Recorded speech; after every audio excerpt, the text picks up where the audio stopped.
apaise le mal. Dans les bas-fonds de Libreville, j'avais tellement peur. Tout ce que Chargeur de taxi, un métier pour homme d'emblée. Pourtant, au carrefour charbonnage, la mixité est au rendez-vous. Fait inédit, parmi les chargeurs, une femme, une habituée à l'ouvrage qui, avec ses 5 ans de métier, est légitime. Elle, c'est Minkwe Pauline, ancienne footballeuse des années 90, sociétaire de Géna, l'actuel Missile FC.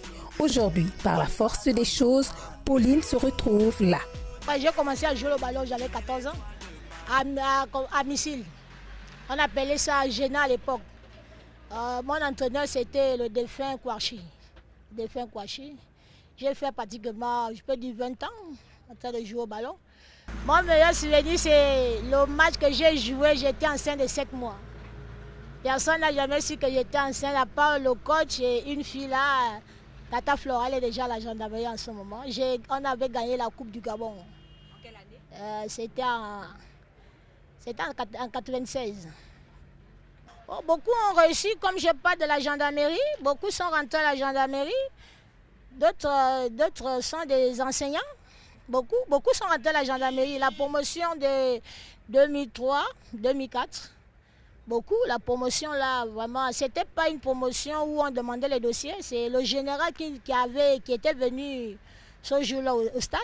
Après ce qu'elle a ressenti comme une discrimination, Pauline range les crampons et s'essaie dans les petits métiers avant de finir au chargement. Un travail sans repos pour celle qu'on surnomme Latifa. Comme j'ai raté la gendarmerie, j'ai vraiment raté la gendarmerie. Ça m'a tellement découragée parce que je voulais aller à l'armée. Ouais. J'ai traîné. Je peux dire quoi, il n'y a pas de travail, je n'ai pas vu de métier, rien du tout. C'est juste que je me suis retrouvée là. Et c'est pas facile de s'intégrer sur la route, parce que quand vous me voyez même, je suis un demi-garçon. Donc vous voyez que... Un travail sans repos pour celle qu'on surnomme Latifa. Je suis entourée avec des étrangers ici. Tous ces jours, au moins 150 bus qui sont derrière moi. Je n'ai pas un ami dedans. Dire que non, je sors avec X ou Y, non.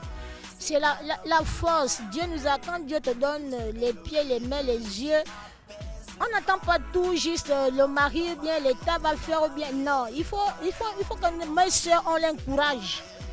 La vie, c'est un courage. La vie, il ne faut jamais dire que moi j'ai les longs cheveux, j'ai les longs ongles, qui va se mettre au soleil. Entre-temps, vous allez trouver un homme pour vous donner l'argent. Il faut d'abord qu'il vous fait de tout et de rien. Pour vous donner 1000 francs, ça ne va même pas vous suffire. Des fois, il vous promet, il va d'abord arranger ses problèmes avant de venir arranger pour vous. Parce que nos soeurs qui reviennent du dehors, avec bonbon chingom, ils font des choses. Mais pourquoi nous, on n'arrive pas à se lever? Dit que non, on va chercher. Il y a l'argent. Il y a l'argent. C'est difficile pour mes soeurs qui ne font rien, qui ne veulent rien faire. Ses collègues reconnaissent son mérite. Et Latifa, ça fait pratiquement 5 ans que je l'ai connue ici. Si je dois parler d'elle, je crois que c'est une femme qui se bat beaucoup. Elle charge ici, elle ne cherche pas le problème avec les gens. Mais nous tous, on l'encourage ici parce que rares sont les femmes qui font le boulot qu'elle fait là. Donc Latifa, c'est une fille, elle est superbe. Très souvent, les clients viennent l'embêter, lui poser la même question parce que certains pensent que ce n'est pas une femme, comme elle se bat un peu comme un homme. Donc certains pensent que ce n'est pas une femme, donc ils aiment souvent l'embêter, mais très souvent, comme elle est très compréhensible, elle s'en sort toujours. Je suis obligée de courir toute la journée à faire des 200. Les gens qui incitent, les gens qui félicitent, le chargement, surtout les lundis, je peux arriver à 20 000, 25 000, oui, la journée. La journée, c'est trop long. Je fais de 6 h à 10 h, j'ai au moins 25 000 francs dans la poche. Elle n'a pas choisi d'être là, mais elle assume. Donc, elle peut dignement gagner son salaire et assurer ses charges de mère. Et j'élève un enfant. J'ai une fille, elle est en terminale cette année. Donc il faut que je me bats pour qu'elle puisse aller à l'école. Pour qu'elle ne prenne pas de grossesse comme vous voyez les autres. Oui.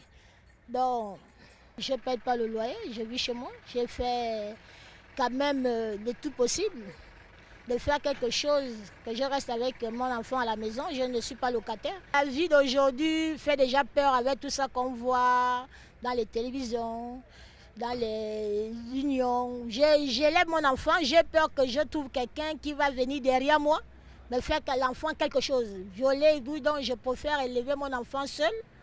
Si Dieu me prête chance qu'elle évolue et pas à l'université comme je le rêve, peut-être. Je peux encore trouver quelqu'un, mais pour l'instant, il n'y a pas. Les seuls compagnons qui me suivent, c'est des gens qui veulent venir te manger l'argent à gauche et à droite.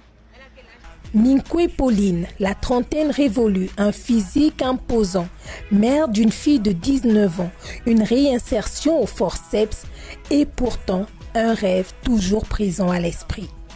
Je remercie d'abord le comité olympique. Oui. Je remercie ma soeur qui a fait ensuite que cette journée de la femme, elle pense à moi parce qu'elle prend les taxis ici tous les jours. On a joué au ballon ensemble, mais à l'époque, elle était, on appelait le club de bonbons. Il y en avait un club là, un monsieur de la gare routière. On n'a jamais joué ensemble. Elle était toujours mon adversaire, quoi. Elle était toujours mon adversaire. Mais ça me fait plaisir que jusqu'à présent, elle m'a soutenue. Elle m'encourage toujours. Quand elle m'a dit ça, vraiment, ça m'a beaucoup touché. Parmi toutes ces filles du football qu'on n'a rien fait, mon souhait, et vraiment, si vraiment, mon rêve, c'est d'avoir un permis de conduire et monter dans un taxi. Mais ma number one. Mais elle est rentrée dans ma vie, c'est ma number one. Comme une douce mélodie qui apaise le mal.